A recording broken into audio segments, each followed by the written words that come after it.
अक्सर आप लोगों ने देखा होगा कि एसएसएच की ऑथेंटिकेशन एनेबल करने के बाद भी एसएसएच की ऑथेंटिकेशन वर्क नहीं करता। तो उसके पीछे कुछ कॉमन रीजंस होते हैं जिनको आज हम रिव्यू करेंगे और उनको फिक्स करेंगे।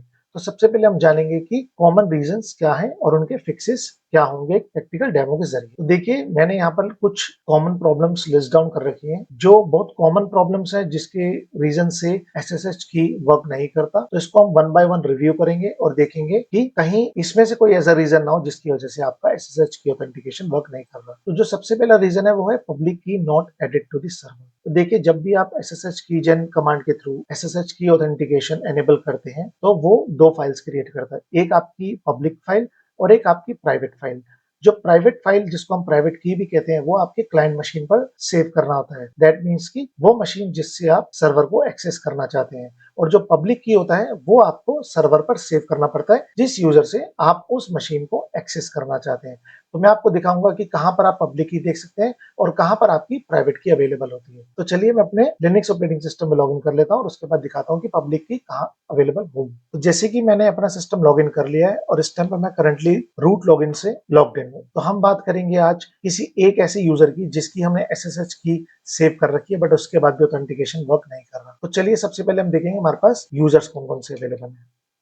तो यहाँ पर कुछ यूजर्स अवेलेबल हैं जो कुछ तो पहले से बने हुए हैं जो सिस्टम बनाता है और कुछ मैंने क्रिएट करे हैं, जैसे कि माई एसएसएच यूजर और टेस्ट न्यू यूजर।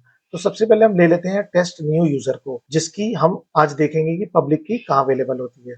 तो मैं इसकी होम डायरेक्टरी को कॉपी कर लेता हूँ, स्क्रीन को क्लियर कर देता हूँ और हम क्या करेंगे, सबसे पहले इनकी होम डायरेक्टरी में नेविगेट करेंगे।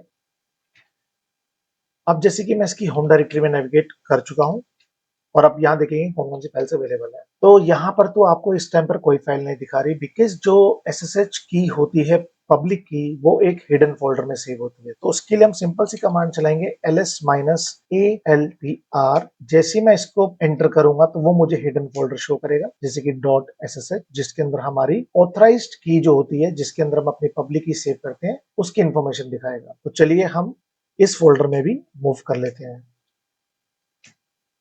अब यहाँ पर मैं लिस्ट करूंगा तो मुझे ऑथराइज्ड कीज दिखाएगा। तो ये ऑथराइज्ड कीज क्या होती है, इस कीज में आपको अपनी पब्लिक की सेव करनी होती है। अगर हम इसको कैट करेंगे तो ये हमारे को पब्लिक की शो करेगा। अगर ये पब्लिक की यहाँ पर अवेलेबल नहीं है तो आपका सर्वर एक्सेस नहीं हो सकता बिकॉज किसी भी सर्वर को एक्सेस करने के लिए क्लाइंट के पास प्राइवेट की और सर्वर के पास पब्लिक की होना इंपॉर्टेंट है। जब ये दोनों कीज अवेलेबल होंगी दैट मीन्स की वैलिड कीज अवेलेबल होंगी और आपस में मैच करेंगी तो आपका सर्वर एसएसएच की ऑथेंटिकेशन के जरिए लॉगिन हो जाएगा। तो चलिए अब अगली प्रॉब्लम को देखते हैं। तो जो हमारी अगली प्रॉब्लम है वो है wrong permissions on SSH directory. तो ये एक बहुत इंपॉर्टेंट और बहुत क्रूशियल रीजन है जिसकी वजह से आपका एसएसएच की ऑथेंटिकेशन वर्क नहीं करता। तो देखिए, आपकी अगर परमिशंस इनकरेक्ट है तो वो वर्क नहीं करेगी। तो करेक्ट परमिशंस क्या होती हैं, 700 आपके हिडन फाइल पर, हिडन डायरेक्टरी पर .ssh और 600 जो भी आपकी ऑथराइज्ड कीज पर। तो अगर इसको हम सर्वर पे देखें तो जैसे कि मैं एक डायरेक्टरी मूव कर लेता हूं, अब मैं देखूंगा कि मेरी .ssh पे 700 परमिशन है कि नहीं। तो उसके लिए ls-ltr-a जैसे मैं एंटर करूंगा तो मुझे .ssh की जो है परमिशन शो करेगा। तो जैसे कि मैंने कहा कि इसकी परमिशन 700 होनी चाहिए थी, दैट मीन्स की जो ऑनर है उसके पास रीड राइट एग्जीक्यूट की परमिशन होनी चाहिए। तो हमारे केस में ये परमिशन अवेलेबल है और अदर्स के पास कोई भी परमिशन नहीं होनी चाहिए बिकॉज हमने 700 मेंशन किया है .ssh पर। तो रीड राइट एक्स परमिशन है, दैट मीन्स की फुल परमिशन है और अदर परमिशन कोई भी नहीं है, 0 है। तो दैट मीन्स की .ssh की जो परमिशन है वो कंप्लीटली करेक्ट है। अगर आपकी परमिशन भी यही है तो दैट मीन्स की आपकी परमिशंस करेक्टली सेव्ड है। तो जो अगली परमिशन होती है वो है ऑथराइज्ड कीज की।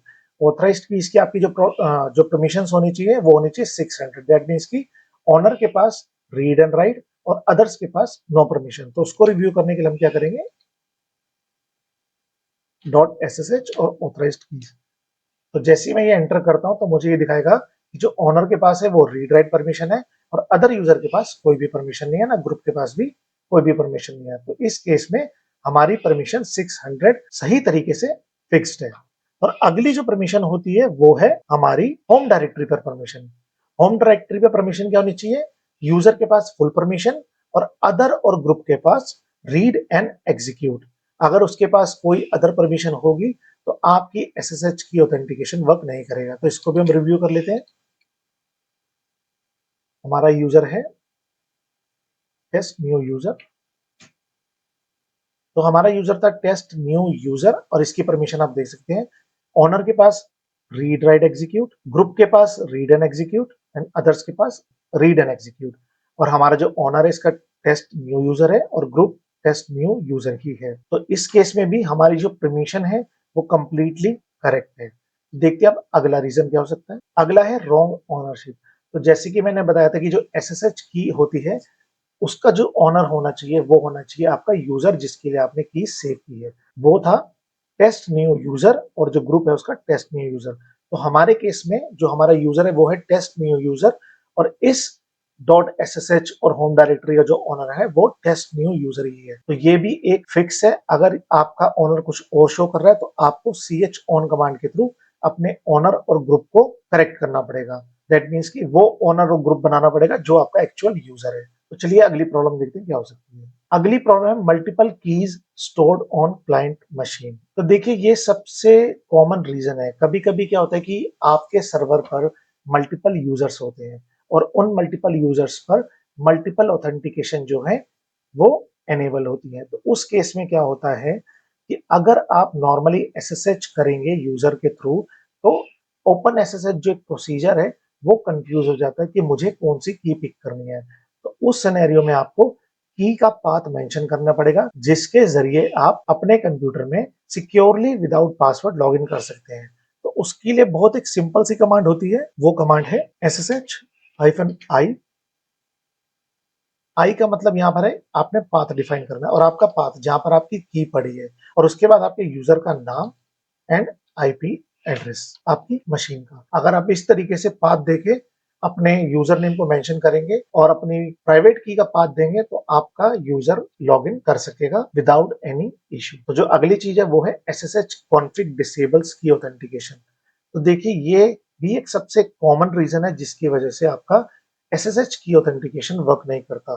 तो जब भी आप की ऑथेंटिकेशन एनेबल करते हैं तो एसएसएच डी कॉन्फिग में आपको कुछ चेंजेस करने पड़ते हैं और वो मैं चेंजेस आपको बताता हूँ कि वो चेंजेस क्या करने हैं। तो उसके लिए हम अपने सर्वर पर चलते हैं, स्क्रीन को क्लियर करते हैं और रीड करते हैं कि हमारी एसएसएच कॉन्फिग में क्या चेंजेस करने हैं। तो एसएसएच कॉन्फिग का जो पाथ है वो है etc ssh और ssh d अंडरस्कोर कॉन्फिग। जब मैं एंटर करूंगा तो यहाँ पर मुझे कुछ इन्फॉर्मेशन दिखाई देगी।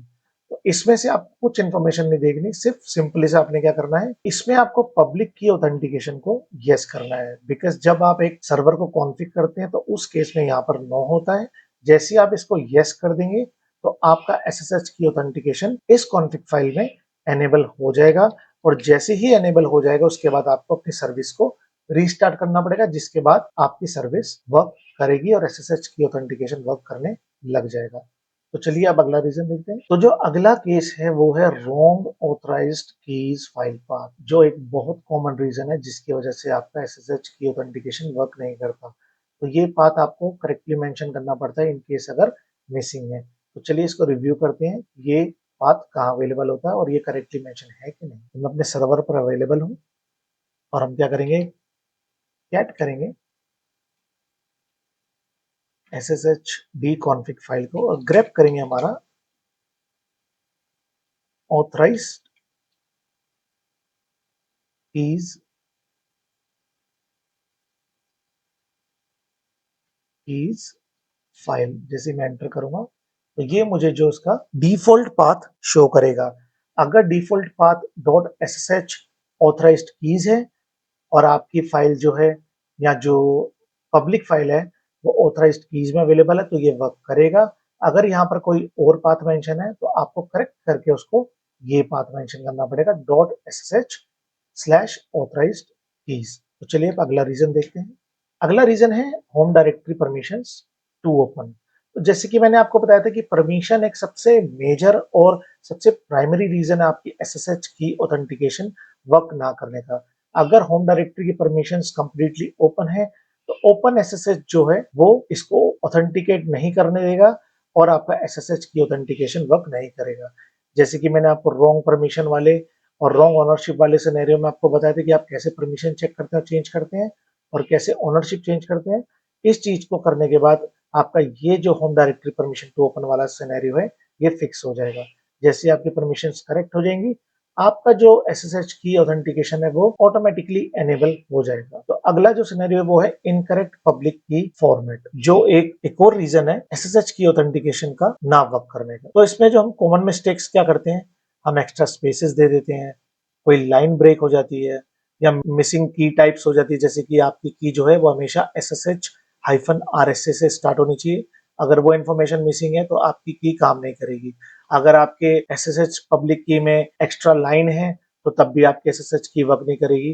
तो उसको रिव्यू करने के लिए आप सिंपल सी कमांड चलाएंगे, cat-n, आपका जिस यूजर का SSH की चेक करना है .ssh ऑथराइज्ड की। जैसे आप कमांड रन करेंगे आपको यहाँ पर ये की शो कर देगा। अगर यहाँ पर 1 दिया हुआ है और की अवेलेबल है, दैट मीन्स कि आपकी की में कोई प्रॉब्लम नहीं है। अगर यहाँ पर 1 है और नीचे यहाँ पर 2 एक और दे रखा है, दैट मीन्स कि उसके अंदर कोई लाइन अवेलेबल है। अगर ये की जो है वो ब्रेक हो रखी है 2 लाइन में, तब भी वो 2 दिखाएगा यहाँ पर 1 एंड 2। दैट मीन्स कि आपको लाइन फिक्स करके इसको सिंगल लाइन में ही पेस्ट करना पड़ेगा, तब भी आपका SSH की ऑथेंटिकेशन वर्क करेगा। तो जो अगला रीजन है वो है SSH service not restarted after config changes. तो जैसे कि मैंने बताया कि SSH की ऑथेंटिकेशन को एनेबल करने के लिए आपको ऑथराइज्ड कीज फाइल को करेक्ट करना पड़ेगा अगर मिसिंग है, और पब्लिक की ऑथेंटिकेशन को यस करना पड़ेगा। जैसे ही आप वो चीज करेक्ट कर देते हैं उसके बाद आपको अपनी सर्विस को रीस्टार्ट करना पड़ेगा। सर्विस को रीस्टार्ट करने से पहले आपको कॉन्फ़िग टेस्ट करना पड़ेगा, जो एक प्रोडक्टिव एनवायरनमेंट में सबसे इंपॉर्टेंट चीज है, क्योंकि अगर विदाउट उसके आप सर्विस रीस्टार्ट करेंगे तो आपका सर्वर डाउन हो सकता है। तो सर्विस की कॉन्फ़िग को चेक करने के लिए SSH-d-t, अगर यहाँ पर कुछ एरर आएगा तो वो शो कर जाएगा। अगर कुछ एरर नहीं आया, दैट मीन्स कि आपकी कॉन्फ़िग फाइल कंप्लीटली करेक्ट है। तो सर्विस रीस्टार्ट करने के लिए systemctl रीस्टार्ट SSHD, जैसे आप ये कमांड रन करेंगे तो आपकी SSHD जो सर्विस है वो रीस्टार्ट हो जाएगी और उसके बाद आपकी की ऑथेंटिकेशन वर्क करेगा। तो इसके बाद जो रीजन होता है, जो एक बहुत प्राइमरी और इंपॉर्टेंट रीजन है, अगर आप रेड हैट वाले सिस्टम पे हैं जैसे कि सेंटोस, एल्मा, रॉकी या कोई भी जो रेड हैट बेस्ड है, उस पे SC लिनक्स जो है वो आपके एक्सेस को ब्लॉक कर देता है। SC लिनक्स का एक तरह का एक फायरवॉल है जो रेड हैट का है। अगर इसके रीजन से आपकी सर्विस या की ऑथेंटिकेशन वर्क नहीं कर रहा तो आपको इसको फिक्स करना पड़ेगा, और उसके लिए हम सिंपल सी जो कमांड चलाते हैं वो होती है रीस्टोर कॉन -r, मतलब रिकर्सिव वी वर्ब्रोस, और आपका होम डायरेक्टरी के पाथ .ssh। तो जैसे ही आप ये कमांड रन करेंगे आपका जो SC लिनक्स जो एक्सेस ब्लॉक कर रहा है वो उसको रीस्टोर कर देगा कनेक्शन को रिकर्सिवली, और उसके बाद आपकी जो की ऑथेंटिकेशन है वो ढंग से वर्क करेगी। तो ये कुछ रीजंस थे जो बहुत प्राइमरी रीजंस हैं या कॉमन रीजंस हैं जिनकी वजह से SSH की ऑथेंटिकेशन वर्क नहीं करता।